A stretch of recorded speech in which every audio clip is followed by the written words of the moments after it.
It's time to get down to the brass tacks. My name is Mel Sams and I'm the Managing Associate of Sams CPA.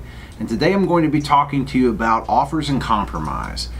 I'm sure you've heard a lot on the radio and on TV about companies who are trying to settle your tax debt and resolve your tax issues and do all these things. What all of those companies have in common is that they are all filing what is called an offer and compromise on your behalf. And what an offer and compromise is, and now before we go to that, I suggest you watch our video about unfiled tax returns, because unfiled tax returns is something that tends to lead into an offer and compromise, and all of your filings have to be satisfied and current in order to qualify for an offer and compromise. So check out that video first, then come back to this one. But if all your returns are filed, great. What is an offer and compromise? An offer and compromise is a situation where you owe more in taxes than you have the ability to pay for any number of reasons. It is essentially a formal offer that you're making to the government to satisfy your total tax debt for less than what the face value of the debt is. It's done through submission of a package of forms and a $186 application fee, non-refundable.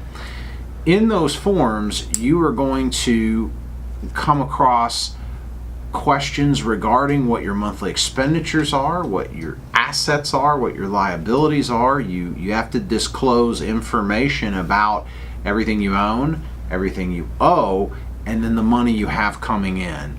Typically, we have to attach pay stubs, bank statements, things like that.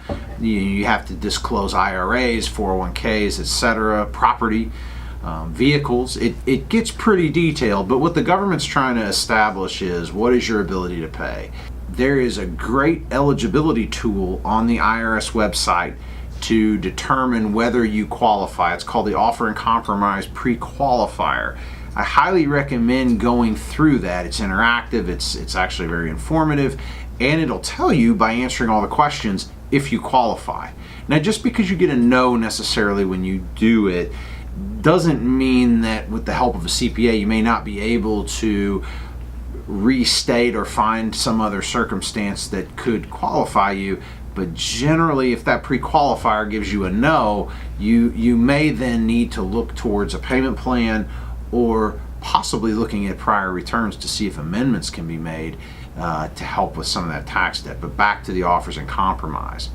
So what happens is you submit this package, this application, we wait, we submit the application fee, we have the option of sending in a good faith deposit with it, we make our offer, and then we have the option of sending in a percentage of that with it, generally 20%, as a good sign of good faith. It doesn't change your chances of having this done, but just keep in mind that whatever you send in, the application fee, the good faith deposit, that money's going to be kept.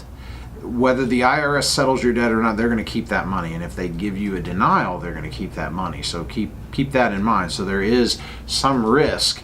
If your offer is accepted, you have the option of paying in a lump sum within a certain period of time, or you can make periodic payments over a 2-year period. All of that's documented on the application, and you'll let IRS know how you intend to pay when you submit your paperwork. If you're denied, you have 30 days to file an appeal.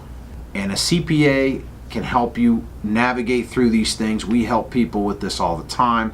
Feel free to call us if you have any questions on this process. And if you have any questions, comments, or ideas for future videos, we would love to hear from you. We love getting your feedback, and it helps us make our programming better.